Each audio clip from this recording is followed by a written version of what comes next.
Hello, it's Steve Whitty here, and Sunday morning, sun is shining. It's a beautiful day in the UK. I've just come back from the gym. Um, as the T-shirt says, life is good. Um, we'll do a bit of a session of recording some videos. So this video is a contest entry, and it's for Otero85 and his 200 subs contest. Um, It's quite Otero85. I can't remember the guy's name at the top of my head now. It's he's quite an active member. He's very talented. He's got plays the guitar. Always on the lookout for some good bargains. He's had some good finds recently, which it's quite shared. He's very enthusiastic. That's the thing I like about the guy. He shows his enthusiasm well. Anyway, his contest, it was slightly different. It's reflected on the fact that over the past couple of years we've lost many of our musical heroes, and it was the contest is entitled "Before You Go." Now this is you saying thank you to somebody, to a musical hero of yours that is still alive, and you just really wanted to say thank you. And really, I didn't have to think very hard about this, and it may well be that somebody else has put this entrance through. But the person I want to say thank you before they go, is somebody that's been as ever since I've been interested in buying music, in listening to music, buying music in various guises, has always been on a part of my thought pattern have always brought that this guy's records. And the guy I'm talking about is Paul Weller. Um, first obviously first came to my attention as being in the Jam, and let's see what I've got here, Jam wise. I've got this is their second album. This is The Modern World.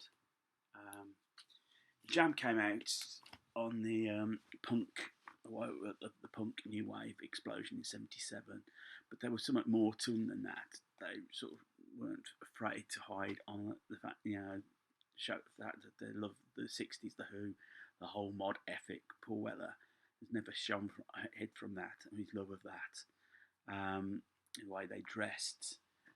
So that was the second album.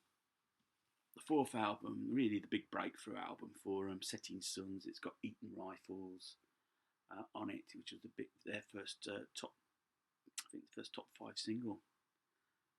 Came out in 1979. Also got Smith as Jones.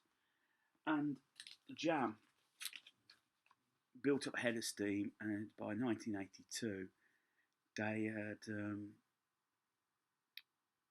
were the biggest band in the UK. Their singles were hitting straight in at number one, sell-out shows. But Paul Weller wasn't happy. He wasn't happy. I think there was a lot of pressure on him at the time. And I think he wanted to take the band in a different direction. He didn't feel the band was going to go in that direction with him.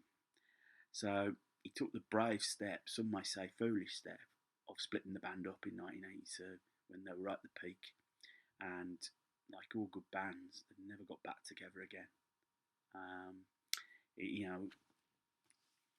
This best of, and you can see it's slightly damaged. Snap came out in 1983, and it really is a great overview of the Jam's career. Yeah, Paul Weller at the time, he wanted to go in a different direction, and to that point, pretty much straight away, he didn't take a break. He formed the Style Council with Mick Talbot, who had come from the Merton Parkers, a fellow mod band.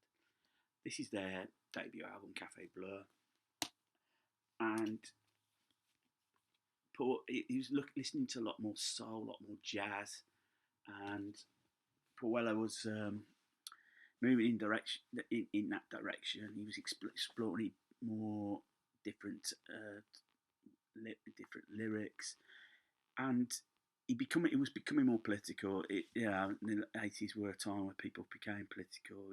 He felt dissatisfied, particularly with the UK, with the Falklands War. I think he when he was in the Jam did say he'd vote Conservative, but that outlook had changed, and he got involved with Red Wedge, which aligned himself to the Labour Party for the 1987 election, and Style Council sort of grew and grew, but unfortunately, the sales did. It started to drop, and I think the interest in the band started to wane. In fact, one album didn't even come out. The record company rejected it, and towards the end of the 80s, early 90s, Paul Weller was in a bit of a pickle, and he put together the Paul Weller movement in the early 90s, just ready to stop playing gigs again, just to get himself. I think he totally lost interest, and I think he did a bit of writer's block as well. So he got that band going just to get himself going, and slowly but surely he started to build up a head of steam. And with this album, Wildwood, it started to get the popularity started to increase again. Songs like the title track Wildwood and Sunflower. Paul Weller discovered he'd started listening to early 70s music. In his early career, Paul Weller was very black and white. He'd listen to this, he wouldn't even, if he didn't like it, he wouldn't even listen to it. It was no good. But he started listening to things like Fire and Water by Free, and it started to have an impact on him. As I said, Wildwood started to come back with his big album of that period, Stanley Road, which sort of coincided with Britpop, Changing Man, You Do Something to Me, his version of Walking on Gilded Splinters. It summed up the period well. Other CDs I've got: Heavy Soul, Heliocentric, Modern Classics, his greatest hits collection from 1998, Studio 150, and As It Is Now. I've only started, as I said, when I've gone back in the vinyl collection, started buying music again, so I've got quite a bit to catch up on, but I've listened to other albums like 22 Dreams, and his new album is really good. Paul Weller has always remained relevant, and that's why I think I wanted to really take this time to say, you'll never see this video, but I just want to say thank you, Paul. Thank you for giving me 40 years of pleasure, and hope we'll get another, touch wood, another 40. So there you go. That's my entry to the contest. So if you liked what you see, thumbs up. If you didn't, thumbs down. Feel free to comment, and if you feel inclined, you've never seen me before, you stumbled across me, click on subscribe. I'll subscribe back to you.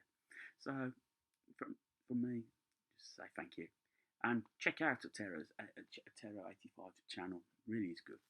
Take care. Bye.